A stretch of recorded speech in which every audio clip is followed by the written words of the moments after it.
Hello and welcome to my channel. My name is Lynn and today I will be crafting with the new Paper Sweeties second quarter craft along kit. And part of this kit there was a set of templates from Kiwi Lane Designs, and I thought when I did the unboxing the idea that came to mind was to have this egg kind of open.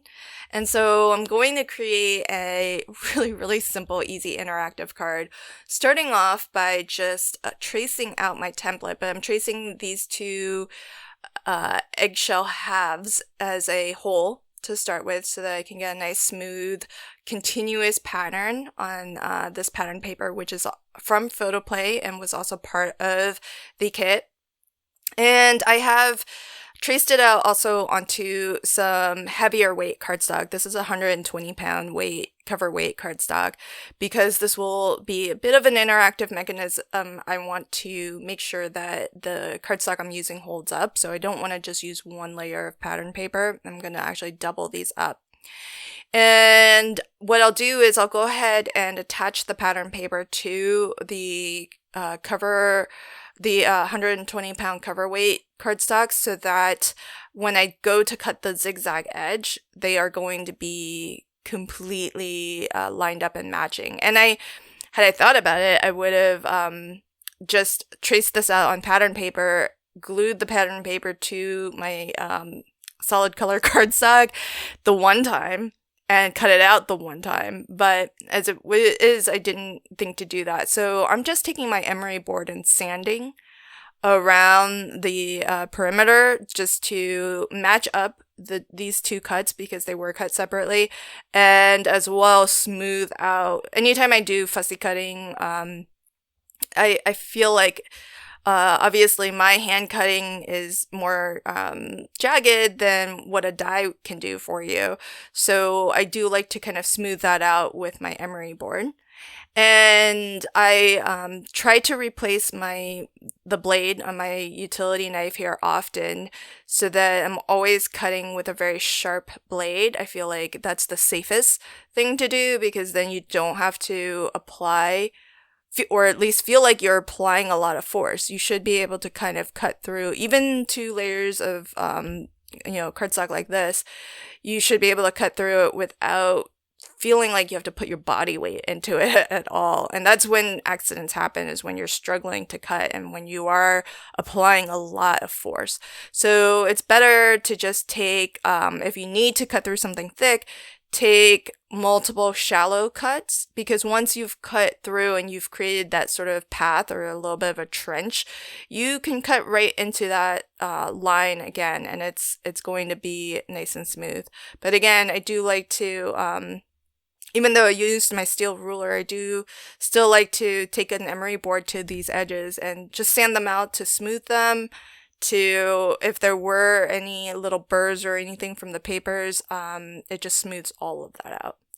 So diving into this, I didn't really know exactly how my mechanism would work, so I'm just working on the fly here, and in the end it actually did turn out okay. So I'll talk through my rationale here. So I need something to act as a hinge for that top piece of the egg to actually be able to swing and still be able to match up 100% with the bottom portion. The bottom of the egg is going to get glued to my card front, and that's going to be fixed, so that will not move. It's the top portion that we're going to swing open. So what I'm going to do is I am going to glue this little bit of scrap 120-pound cardstock. I'm going to glue that to the back of my bottom piece so that I have something to attach the top half of the egg to. And that way it can swing close and still match up with the bottom of the egg. If I touch the top of the egg with the bottom of the egg, it's not going to line up anymore because these two halves were cut specifically so that they meet up exactly in the center to create the hole. So that's why I need this extra little piece here, and that extends, the bottom and will anchor, give my top portion of the egg something to anchor onto. And that's where I'm going to put a brad, and that will create my swinging mechanism. And then I decided I need, once this egg opens, I need it to be a little bit less busy behind there, because I've chosen this gorgeous floral print pattern from the paper pad, which is lovely, but it's a little bit busy. And so I wanted to, once this egg opens, have it look more like it's the inside of the egg, as opposed to, oh, now you're just seeing the rest of the card front.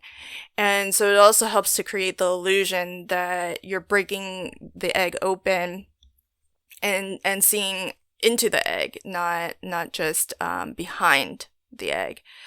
And I've got these mini brads, which I thought initially I might punch a 1/8 inch hole, but the tines, or the legs of the brad, are actually smaller than that. So I don't want a hole overly big. I just want it large enough to fit my brad through it.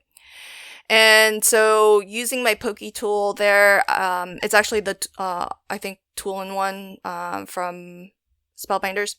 I'm just poking a hole through both that extended piece of cardstock and through the top of my egg, just in that little corner there. And that's going to be the mechanism. That's going to be what allows this to swing. And what I wanted, or discovered really as I was doing this, is that I want this piece to actually be flush with the top of the bottom layer. So recall the egg, the striped egg, it's 120-pound paper plus the extra pattern paper. And I attached that little extension piece to the back of all of that.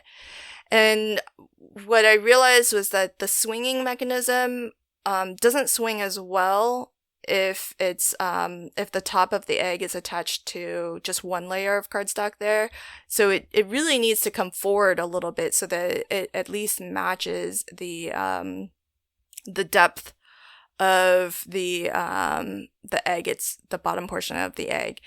So now that we have that swinging mechanism all sorted out, I'm going to apply my low profile foam to the bottom, just the bottom portion of my egg.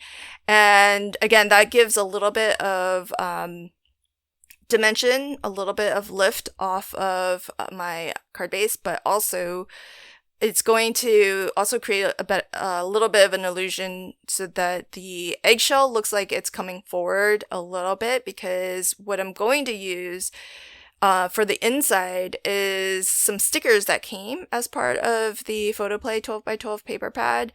There are these little chicks, and so I'm going to take those stickers and I'm going to apply them to the pink layer, so they're behind the eggshell. And by having the eggshell also attached on some low profile foam, it just makes it look like there's more depth, there's more dimension there. But the card itself is still going to remain relatively flat, and it should still be an easy mailer where you won't have to add extra postage. The brad, because it's a mini brad, it's not super thick. So I think it'll still work out pretty well as an easy mailer, that is. And also part of the exclusive stamp set that comes in this quarters kit is this Easter word, and it's got the fun kind of stripy polka dot patterns to it. I'm going to do very, very simple coloring, and sold separately are the coordinating dies that will cut out all of the images and cut out this Easter word. And so I cut it once, the stamped version, but I also cut it just from some plain solid color cardstock. You can see that off to the side there, the pink layer. That's so that I have a little bit of a drop shadow layer that I can put behind here to make it pop off of the page a little bit better. And I'm choosing colors that are from my Spectrum Noir tri-blend brush markers, and I'm trying to choose colors that match the stripy patterns in my egg. And so I'm going for just the lightest color and nice kind of rainbow pastel-y colors as well. So very simple coloring. I'm not, because it already has the pattern built into the stamp, I'm not going to try to color it in multiple colors. I think that's going to make it a little bit too busy. So I'm going to keep my coloring really, really simple. No shading or shadowing or anything like that. And now I can start to put everything onto my card front. So I'm going to start by attaching the inside of my egg, so that pink layer with my chicks already attached to it. And then I'm going to position my eggshell right over top there. And again, just going to attach it from the bottom of the eggshell where we have all of that low profile foam. I'm dotting on a little bit of liquid adhesive because I do want this to be a nice permanent hold. And then the top portion is free to swing open. So I think this is super adorable. I know it's not completely obvious that you can swing the top of the eggshell open. So I'm still struggling with whether or not I need to stamp something that says, swing or open or something like that, so that the card recipient knows that there's an interactive element here. But what I decided, though, is that I don't like the look of the brad showing. So I'm coloring up one of the little flowers that comes as part of the stamp set. And if you do purchase the coordinating dies that go with it, there is a die to cut it out. I'm just using some scrap pieces of foam here. You can see I've die cut into this fun foam quite a bit. But I'm just using a little bit of foam to basically match the thickness of the head of the brad, so that I can sit this flower right on top and cover that up. That way, there's something kind of decorative. You don't see that brad, and it's also hides, the mechanism, so that there's a little bit of mystery of, oh, how did they do that, And so I think if I had it to do over again, I might add one or two more of these flowers, just so that this isn't the only flower that's on this card.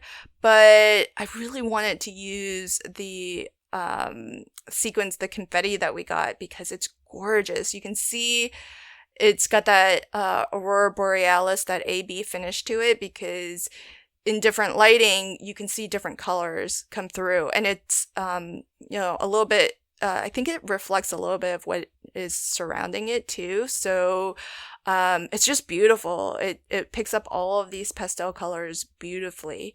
And I wanted to use those as embellishments on this card.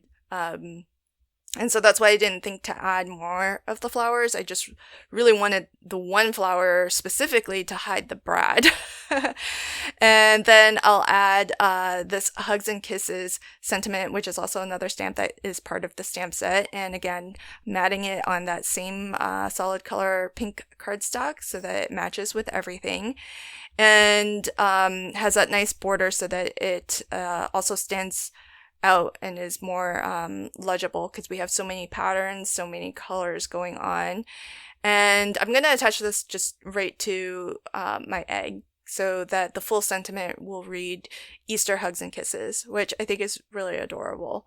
So that is my card complete. I hope that you enjoyed it, and please do pop on over to the Paper Sweeties blog to check out more inspiration using this month's latest release from the rest of the design team and from Debbie herself. So I'll leave a link to that in the description box below, as well as links to everything I used to create this card. Thanks so much. Until next time, happy crafting and have a fantastic day. Bye.